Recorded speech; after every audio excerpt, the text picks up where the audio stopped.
Yes guys. Good morning mga lords, good afternoon and good evening sa inyong lahat. Kamusta na kayo? So andito na naman tayo ngayon. Medyo late tayo kasi tayo nakapag-stay kanina. Madaling araw kayo, umabot ng 48. So ayun lang, tuloy-tuloy lang. Ah, temptation lang yung ano dito, yung pinaka ano natin. So ang mangyayari dito, kung papaano mo siya hindi i-withdraw, yun ang kasi pag tumaas yan, matatempt ka talaga mag-withdraw. So, ayun lang guys, restake na natin, sayang oras. So, meron tayong 48. Okay.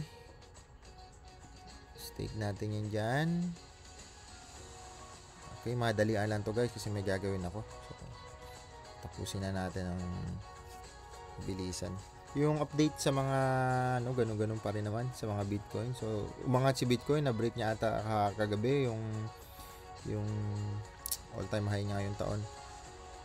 So, ayun, basta guys, ingat kayo. Yung may tsunami na may lindol kagabi.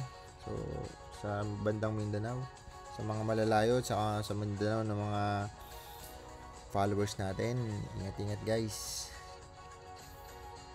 Lalo na yung malalapit sa dagat.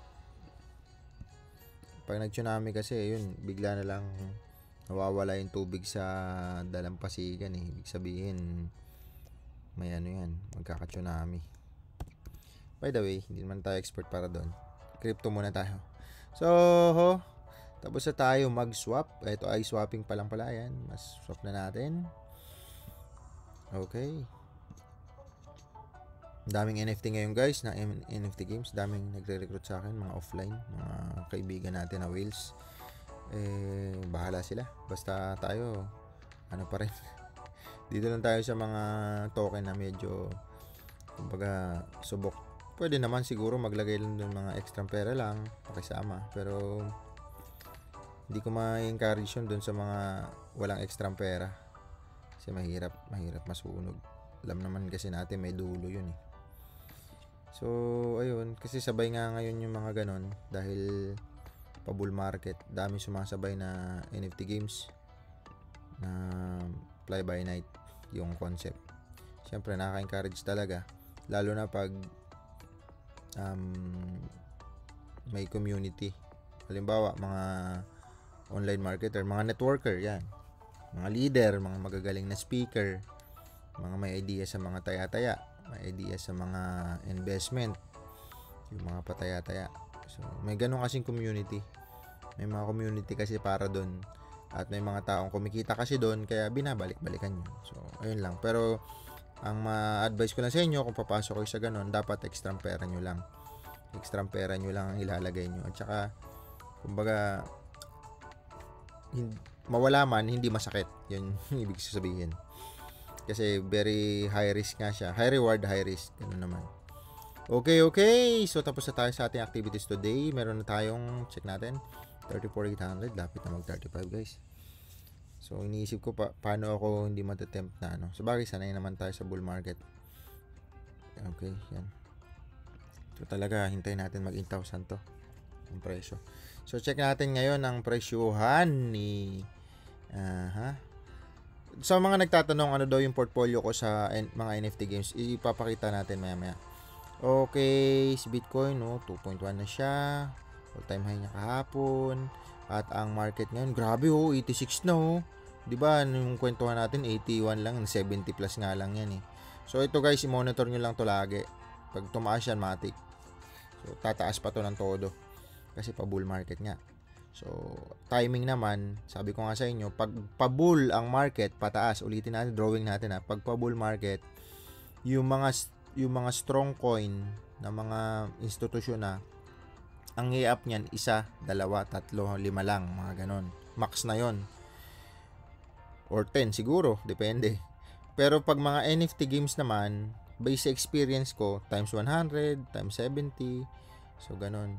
Ngayon, ang diskarte naman doon, pag pa bear market na, ililipat mo na sa mga strong token o coin.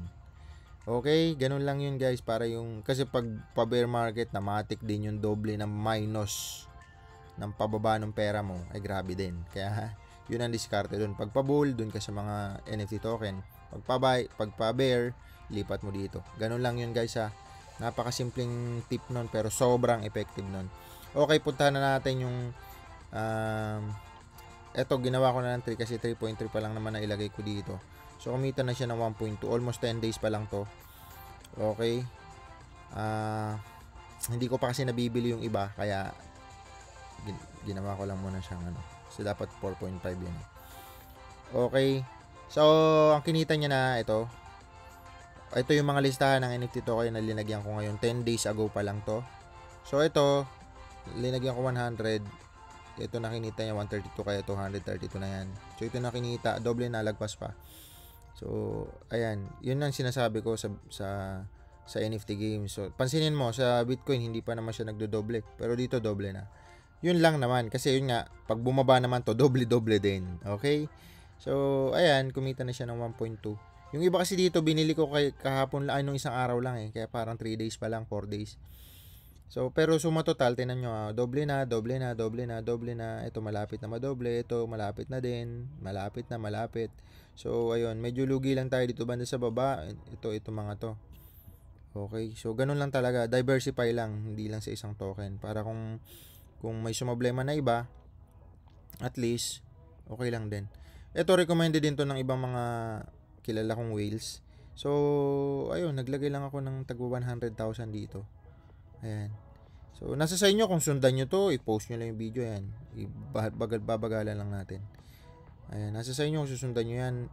Bahala kayo sa buhay nyo, pera nyo yan. Hindi po ako ng financial advisor ha. Para magbigay sa inyo ng, okay yan, sigurado yan, basta. Wala pong ganun. Kanya-kanyang risk yan, pera nyo yan, bahala kayo sa buhay nyo. So, basta ito lang yung portfolio ko sa NFT games ngayon. Maliban sa Axie at saka Gala, ito yung bago kong tinayaan ng mga NFT 10 days ago, yung iba 4 days ago.